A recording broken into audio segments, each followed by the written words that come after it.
Open eyes. All right. Well, welcome to Summit Center for Spiritual Living, where we share universal good through love. And I'm going to start off with lighting a candle. Now, I have to do um, a fake candle. As you see, there's with the as you light the candle, it represents the God within. But when we light a second candle, it shines a greater light because that represents us. So when we meet together, we share a greater light, just like the two candles. So, um, anyways, that is what is going on. All right. So, John, you want to give us an opening song? All right. Wait a minute. What's going on here? There we go. Healing love.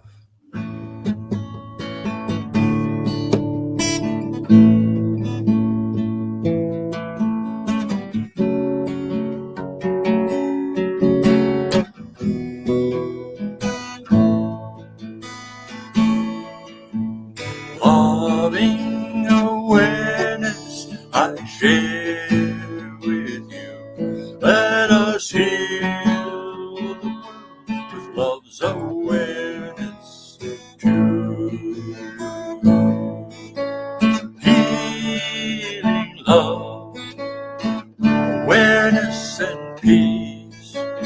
Healing the world with love's increase.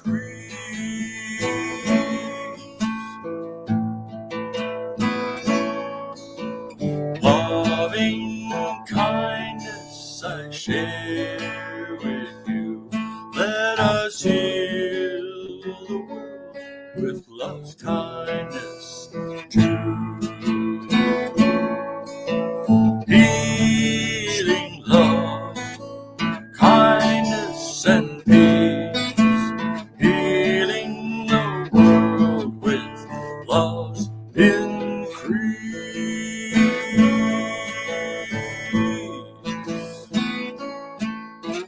Loving goodness I share with you. Let us heal the world with love's goodness too. Healing love, goodness and peace. Healing the world with love's increase.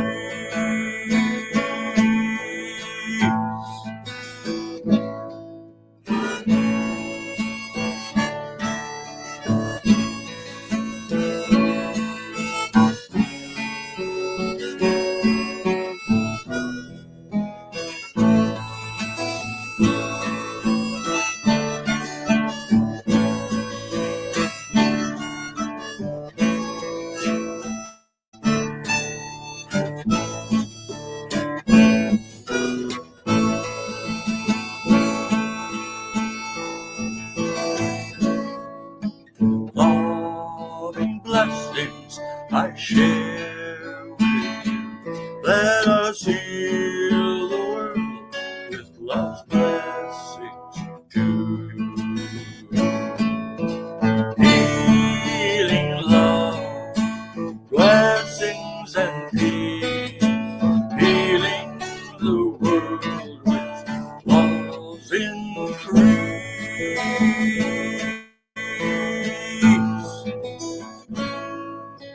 Healing the world with love's increase.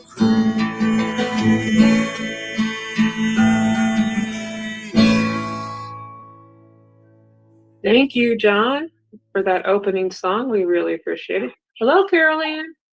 Glad you're here. All right. And our speaker today is going to be Tim Morrow, and he's doing our Palm Sunday. So happy Palm Sunday for everybody today. So let me do the 365. at my computer. Okay. So today's thing is physical perfection. When we speak of physical perfection, we are not saying that no one is sick or no one has pain. We are merely implying that a necessity, there is an essence of perfection at the center of everything, including the physical body. If that which is whole within itself were not already here, neither medicine, psychology, nor affirmative prayer could in any way benefit us physically. For whatever the medication or the manipulation or emotional adjustment or prayer or affirmation may do, it does not and cannot create life. It may only reveal it. This is what we mean when we say that every organ, action, and function of our physical body is rooted in a divine life, and that this divine life, there is no congestion, no wrong action. There is always perfection, perfect circulation, assimilation, elimination. Through such statements, we are trying to sense the greater reality, believing as we do in all the healing arts that help humanity. We definitely affirm that toward which they and we all reach the spiritual center of things. Therefore, I affirm that my body is the body of right ideas. It now is the body of God. Every organ, every action, and function of it is in harmony. Whatever does not belong to this body is eliminated. Whatever does not belong is removed. All the energy and all the action and the power and vitality there is in the universe is flowing through its divine creation now. My word does actually eliminate that which does not belong. It does establish the action, that harmony that already exists. There is one life, perfect, harmonious, whole, complete. That life is my life now, not yesterday, not tomorrow, but today.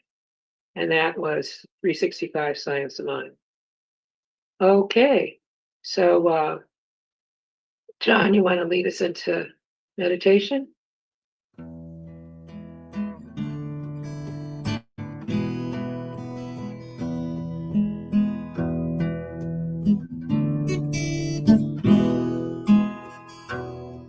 Creative awareness, creating and giving, ever pulsing, being and living. Creative awareness, learning all to know. Creative awareness, being what is so.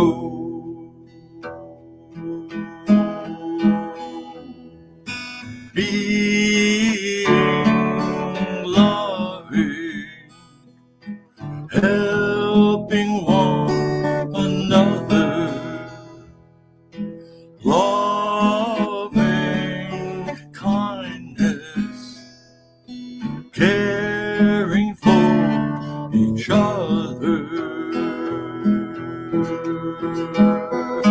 Creative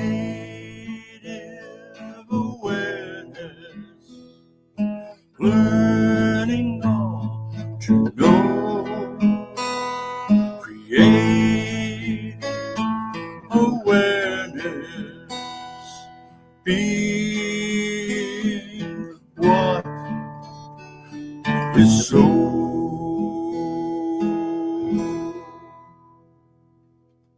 And as we take in a deep breath, just release and relax and just let go. Let's take in another deep breath. And as we release and relax, just let go of the tensions, any pain in your body, any tension that may be lingering. And one more great big deep breath in. And let it go. Allow your chair to support you. I like to think of it as the loving hands of God lifting us up. For there is only one power, one light, one joy, one peace, one beauty, one wholeness, one perfection, one prosperity, one consciousness, and that one is God. For God is everywhere present, right here, right now. For God is love and peace and joy and power, light and life and wisdom, wholeness, completeness, perfection, prosperity, and abundance. God is, I am. And as God is, I am. And each and every one of us here with Summit Center, Spiritual Living, and those who may be watching now or late at a later time are one with this, with God. So as I speak my word for each one of us, I know that we are one with all that God is, that beautiful magnificence that God is, that light, that love, that joy, that peace. I know for Tim, as he speaks today, that his words are powerful, that each person takes with them something to ponder, something to understand, but that the words are God's words working through him and as him. The music that Tim may do or John may do are all through, or also through God.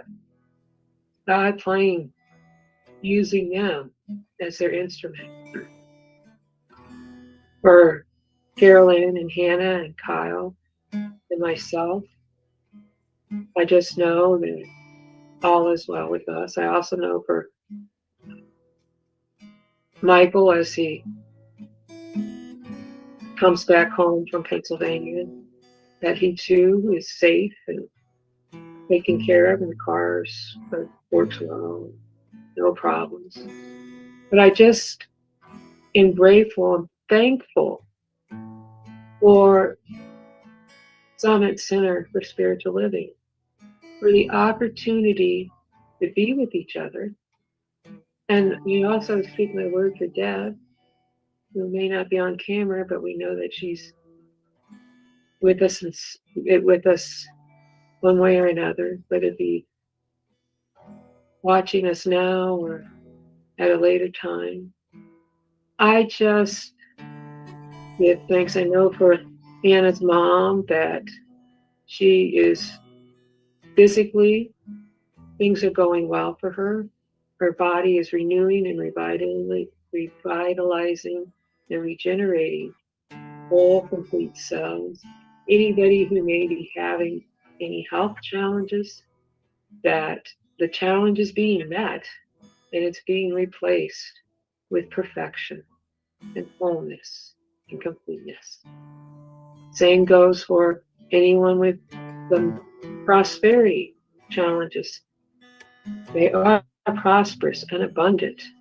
And anything that's unlike prosperity and abundance, anything that's unlike unlike perfect health, is now let go, goes back into the nothingness from which it came, and is replaced with perfection, perfect health, prosperity, abundance, perfect relations, that life is good.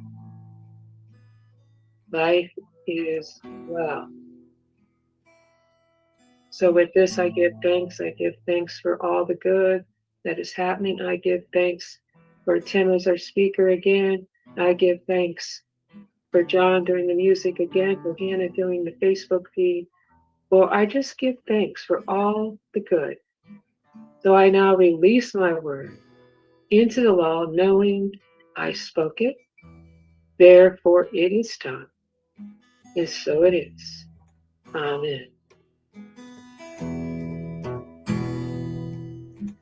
Loving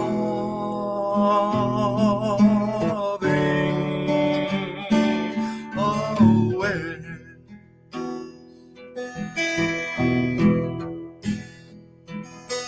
Seeking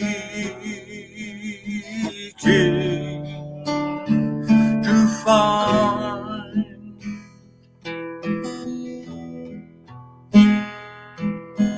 greater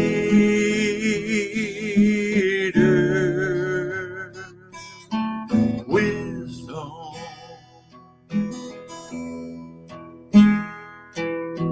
So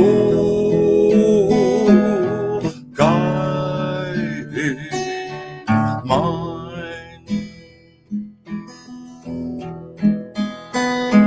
creative awareness, learning all to know, creative awareness, being what is so, being what is so.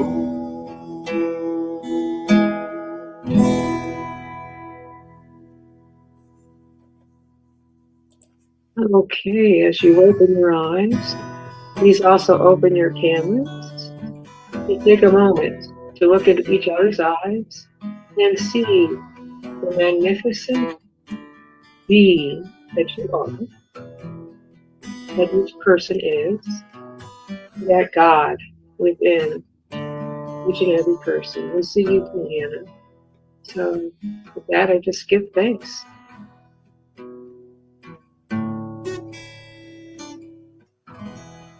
All right. Well, I am grateful to have Tim Morrow, one of our musicians, but he's also, he's been a minister and is a minister in general, but he is a wonderful speaker. And I am going to turn this over to Tim. Thank you, Tim. We appreciate you're here. Thank you. And good morning and happy Palm Sunday. Now, this is the week leading up to our Easter celebration. I had the pleasure and privilege of giving the talk to this group last Easter Sunday. Has that already been a year? Wow. So this year I have the pleasure of speaking on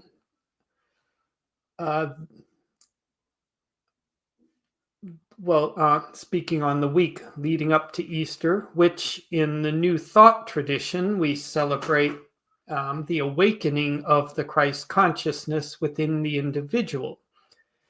And this is represented by the story that's probably familiar to those of you who were raised in the Catholic or some other Christian tradition, and that is of Jesus riding through into Jerusalem with his disciples. And we get that story from the scriptures, specifically the Gospel of Matthew, chapter 21, and the Gospel of Luke, chapter 19, verses 28 through 44. The two narratives are similar, but there are some differences between them. And so you can read them at your leisure. For now, I'll just give you a brief summary. So as the chapter begins, Jesus and his disciples are on their way to Jerusalem for the Passover, High Holy Week. And they stop at a small village on the other side of a mountain called Mount of Olives. And then Jesus instructs two of the disciples to go to a residence in that village in which they would find a donkey and her colt. And he told them, untie the animals and bring them to me. And if anyone asks you why you're helping yourself to the animals, just tell them our Lord needs them. So they brought the animals to him, and then some of them placed their garments on the colt with the mother ass in front so that it would follow her, and off they rode into Jerusalem. And along the way, and especially as they were nearing the city, a multitude of people spread their garments on the road and cut down palm branches and spread them on the road before them. And they sang songs of praise and shouted, Hosanna, Hosanna, which means, O Mighty One. And among these people were a few Pharisees, and they kind of got on Jesus's case, and they demanded that he rebuke his followers, to which he replied, I say to you that if these people were to keep silent, the stones would cry out. And that, by the way, was an idiomatic expression, meaning there's so much excitement here that if the living were to be quiet, those who are dead and buried would be shouting out. See, the stones he was mentioning were referring to gravestones along the sides of the road where the people would be buried when they passed on. And then they proceeded through the city to the temple, and he proceeded to cleanse the temple.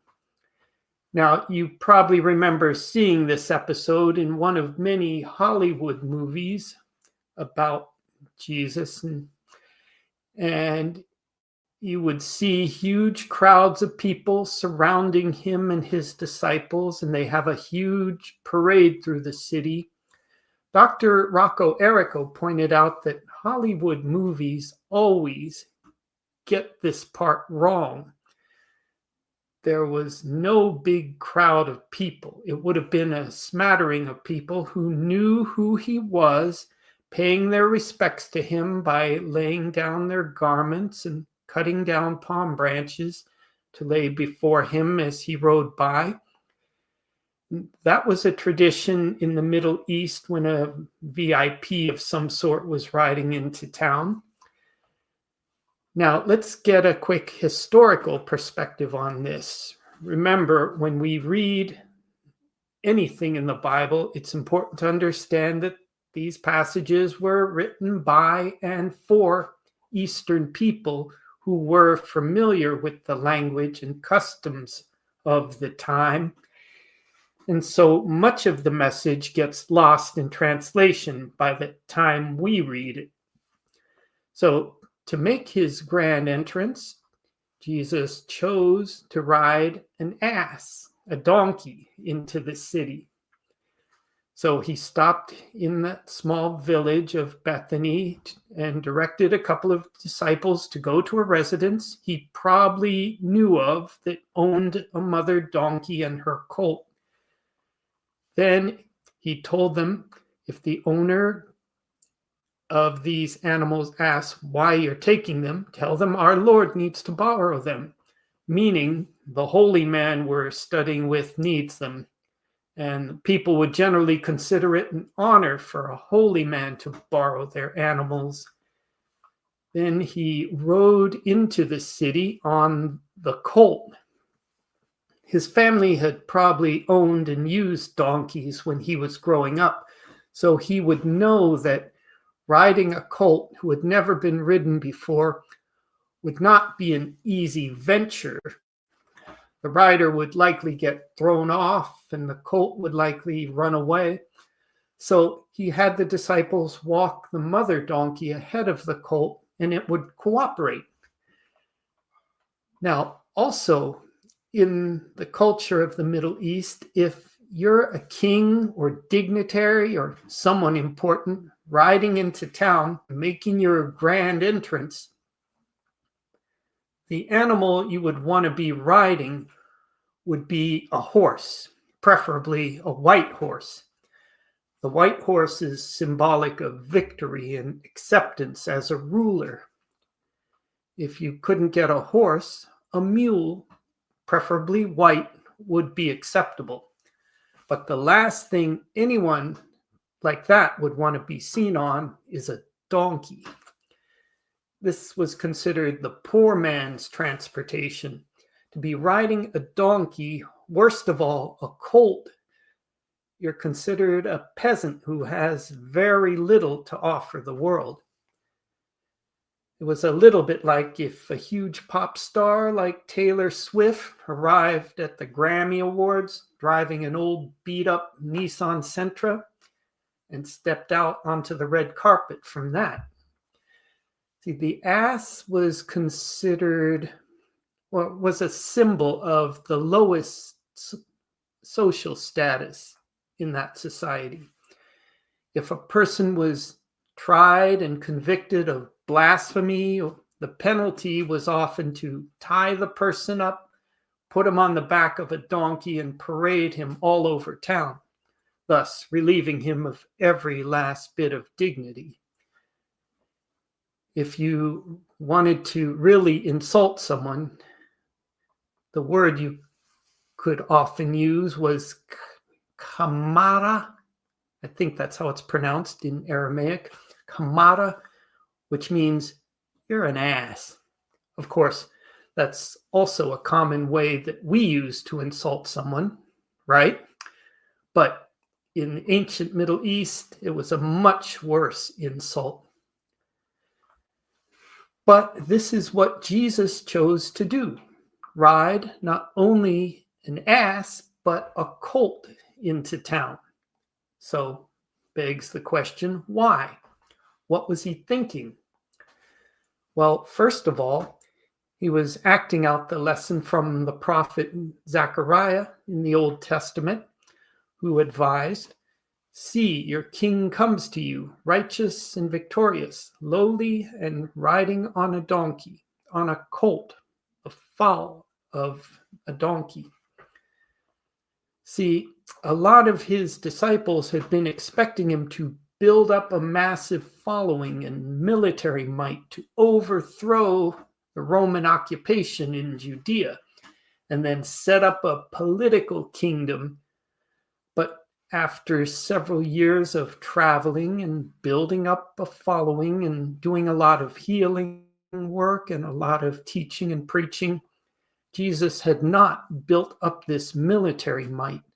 And a lot of his followers had realized this and decided to leave his school of thought. He was trying to demonstrate that this was not what he was about. He was not interested in conquering the enemy out there and building a political kingdom. His whole thrust was building a spiritual kingdom. And where do you go to build such a kingdom? Within. When he had been asked at one point, "Where is this kingdom of heaven you're always talking about?" his answer was, "They will not say, 'Lo here,' nor 'Lo there,' for the kingdom of heaven is within." And the only enemy that you need to conquer before building this kingdom is who? Yourself. Your own nonsense.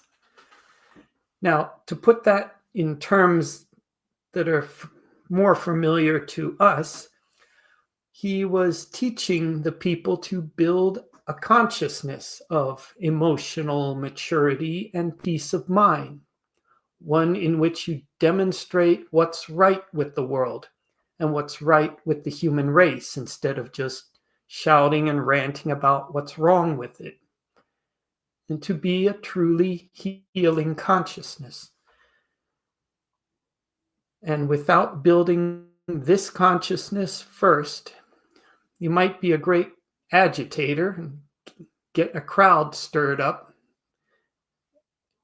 but rarely end up making a meaningful difference in your world. See? So he was demonstrating a different kind of leadership, the kind that leads you to you. You all know the difference between a true teacher and a false prophet, right? A true teacher will lead you to you. If you find that a teacher is leading you only to himself or herself, that's always someone to avoid. So this was the main thrust of Jesus and his ministry. Unfortunately, very few people got that in his lifetime. Even most of his main disciples didn't really wake up to this understanding until after his tragic execution, which happened only a few days later.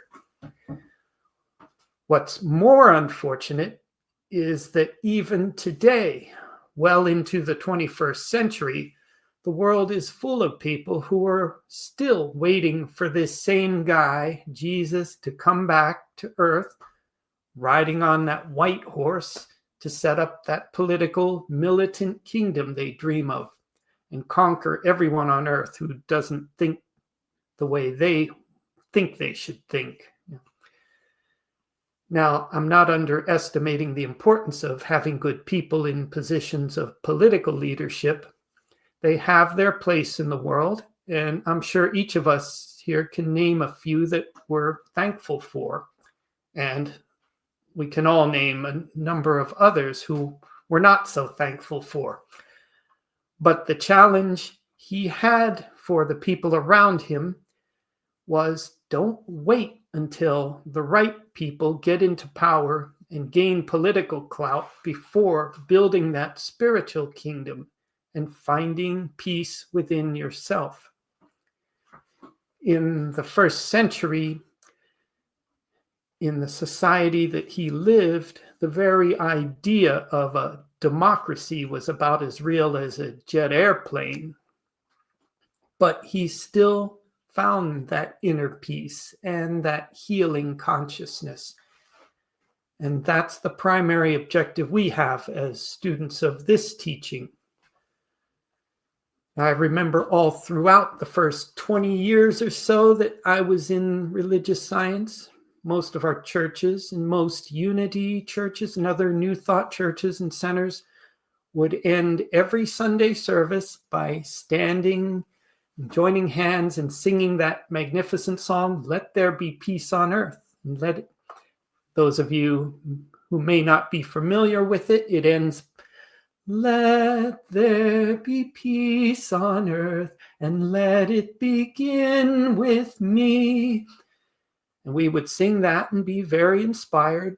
But many people who attended these churches, and I'll admit myself included on some occasions, would start singing a very different song as soon as the church service was over. And it sounded more like, "Let there be peace on earth, and let it begin with the government, or the Democrats, or the Republicans, or my supervisor and co-workers, or my dysfunctional family, or that stupid jerk that just cut me off on the freeway. And until all of those people get their act together, I'm going to be an angry, belligerent person. And I'm justified in that thinking." See, that's not a very good song to spend your week singing, is it? So when you find yourself getting caught up in that nonsense, it's important to stop and ask yourself, what's more important to me, being justified or getting healed? So to paraphrase the British theologian and author G.K. Chesterton, G.K. Chesterton, your religion is what you do with yourself 24 hours a day, 7 days a week. It's not the building or Zoom meeting where you spend an hour on Sunday morning, or the books on your bookshelf, or the metaphysical terminology you add to your vocabulary. It's the consciousness that you demonstrate to your world. So how do we build this spiritual kingdom that we were challenged to build over 2,000 years ago? How do we develop this consciousness of inner peace and emotional and spiritual maturity, and of being, again, an example of what's right with the world? Well, a great place to start would be to take some time every day to remind yourself of the truth of who and what you are, which is exactly what that reading from earlier today that Diana was taking from 365. That was the challenge of that passage. The truth of who and what you are. Infinite spirit, God, if you prefer that term, expressing itself in a wonderful and unique way. And recognize that this is the truth of every last one of us, even the people you come across who don't act like it. And embrace these words from Dr. Ernest Holmes. So I'll wrap it up with this. The spirit that raised Jesus dwells in all. This spirit quickens our mortal bodies when we let it. So let us turn toward the sun of eternal life, the spiritual sun that cannot set and forever rises on the horizon of our own experience. Definitely and deliberately, we let go of every lost hope, every fear of want, every sense of lack, every hurt. We roll away the stone of uncertainty from our consciousness. We find the resurrected, the divine of God-intended perfection and wholeness. We are standing forevermore in the glory of an everlasting protection of the one presence. So it is. And I'll end with a song here. I'm not a huge fan of Christian hymns, but this one is very metaphysical, very much in accordance to what I'm talking about. So I keep it handy for this time of year.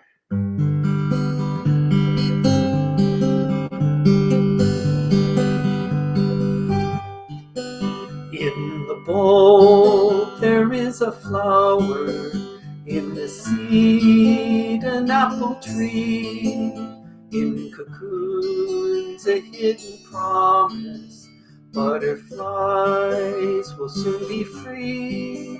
In the cold and snow of winter, there's a spring that waits to be unrevealed until its season, something God alone can see.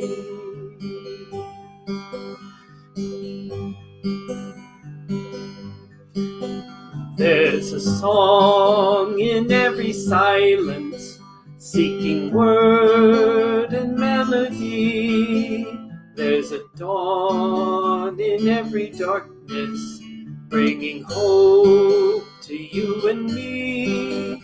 From the past will come the future, what it holds a mystery, unrevealed until its season, something God alone can see.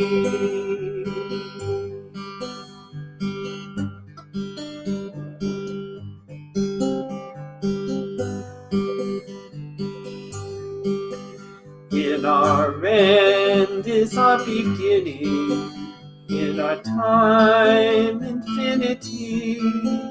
In our doubt there is believing, in our life eternity, in our death the resurrection, at the last a victory, unrevealed until its season, something God alone can see. Unrevealed until its season, something God alone can see.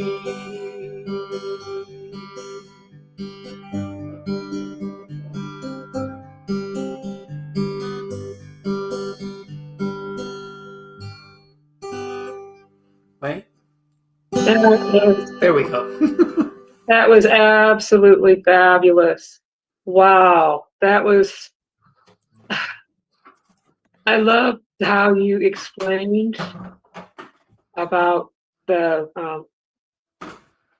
donkey and the colt, and that, Jesus was just showing that he was just a peasant, basically, that he wasn't necessarily a king. He was just one of us. And but he was get himself out of the way of what he was teaching. right, which was absolutely wonderful. And it just amazing to me. What a beautiful, beautiful talk. I really enjoyed it. Add that song to the end. Who would like to make a comment? Well, that was excellent, and I think you answered the question of who is today's comedian. But we had a good time with that and learned a lot. You did Thank you. Good revelations there. Thank you. Carol Ann, you have a comment? Yeah, it not only was an excellent talk, it was so heartfelt, it was so genuine, and it really brought me into a deeper understanding of Jesus the person, knowing that his strength and his following is with the people. Mm-hmm. And he was very happy to be there, because that is in the richness, in the fullness of life, where I'm going to say you have more struggles than if you're rich and you have servants, and it's a different type of struggle. But it was just totally beautiful. You could have kept on talking. Oh, thank you. Absolutely. That was just fabulous. John, did you have a song for us too, or? Yeah, sure. Okay. Yep, this is one we've had for a while. It's called Meaning. Seems to be a good one for today.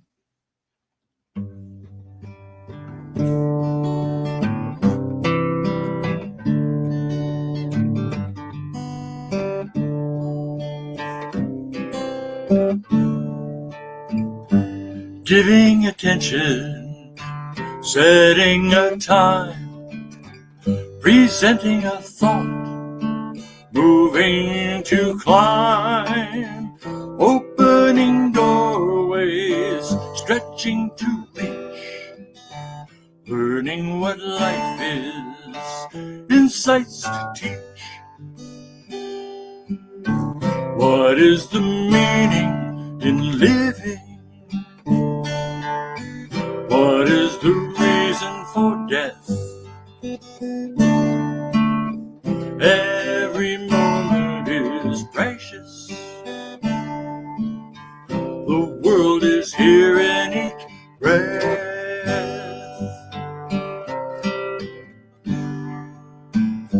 Sharing experience, creating a plan, growing in knowledge, knowing we can, being a friend, reaching out, learning that loving is beyond doubt. What is the meaning in living? What is the reason for death? Every moment is precious. The world is here in each breath.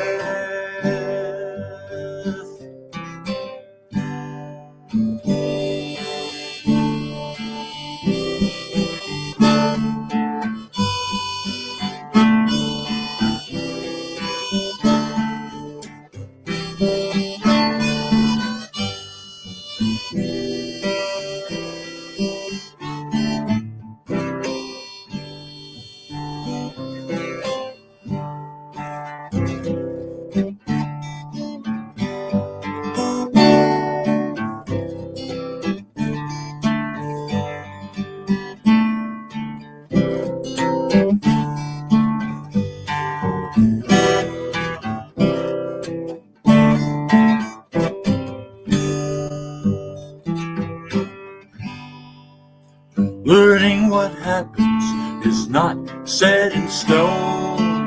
Knowing that loving is never alone. These are the keys of consciousness into the secret of awareness. What is the meaning in living? What is the reason for death? Every moment is precious. The world is here in each breath. Thank you, John. That was beautiful too. All right. So it is that time in our service where we have the opportunity to give. There are a couple ways that you can do that. One way is by going to Zelle or to PayPal. And go to sscofakron@gmail.com. That's sscofakron@gmail.com to give, or you can send a check with the word summit on it to 1199 Lexington Avenue, Akron, Ohio 44310.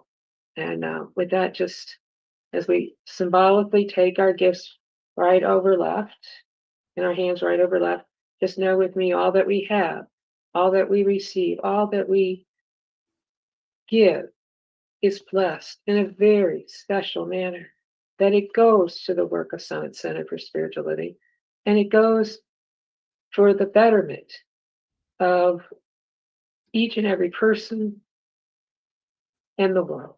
And so it is. So let it be. Amen. How about some good, more good, John? All right.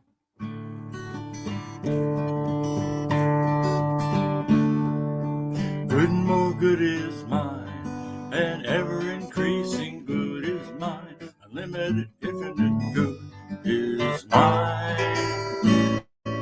Wherever I go, I see good. Whatever I do, I feel oh so good. I'm worthy and entitled to good and more good. Good crowds itself upon us, wraps itself around us. We give ourselves permission to accept more good, express more good. More good is ours, and ever increasing good is ours. Thank you, Spirit, and so it is.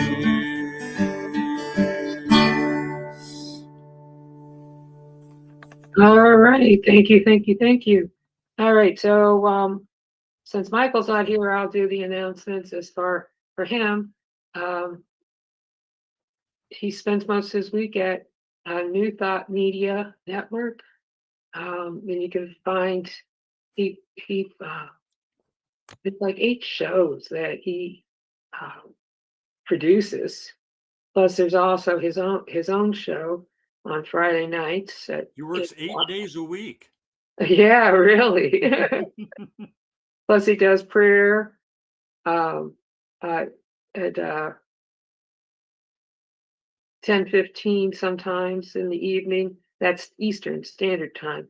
It'd be 8 o'clock Central and 7 o'clock, 7:15 Mountain.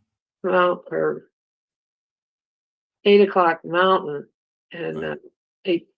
8:15 Mountain and 7:15 California time, West Coast time. But anyway, so he's doing that, and so I there's lots of things to see there, lots of things to, uh, lots of information there. So please do that. And John, Yeswise.com is where I have my blogs, and look for the Inspire blog, and it's also on YouTube at the Yeswise channel. And then my music is at johndavidmiller.com. all right, and Carol Ann's going to be our speaker next week for Easter. And was there anything that you wanted to share with us? I am busy on the backside of the circle, working in many different projects, both on my home and spiritually. So there are to be announced. All right, okay. Tim, and thank you again for that beautiful, beautiful talk today. So wonderful. Is there anything you need to announce? No, but thank you. But we appreciate you, and we're always. You did Easter wonderful last year. You did Palm Sunday wonderful this year. We're so blessed to have you as part of being our group. So we appreciate it so much. Excuse me. All right. So with that, it is time to do a moment of silence. And so with that, I want you to, as we go into silence, I want you to bring into your hearts and minds anybody, whether it be yourself or family member, coworker, or whether it just be the world in general, that may need some prayer and may need some help. And I'm sure there is always somebody out there that needs some help. So with that, John will ping us in and we'll just go into silence.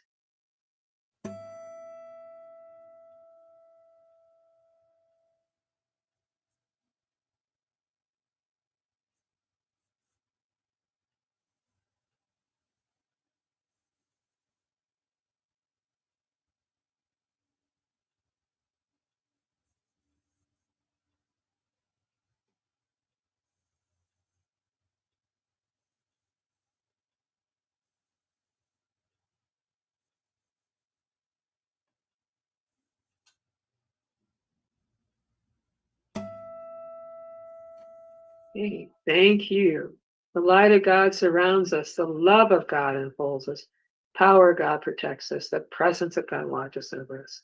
Wherever we are, God is, and all is well. All right. Life is real. Life is true. We are life, living as me and you.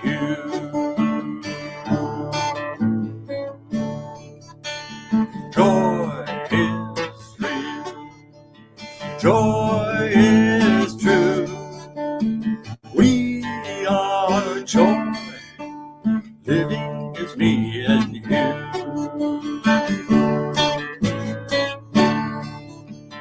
Peace is real. Peace is true. We are peace, living as me and you. Love is real.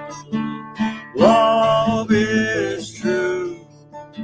We are love, living as me and you. Living as me and you.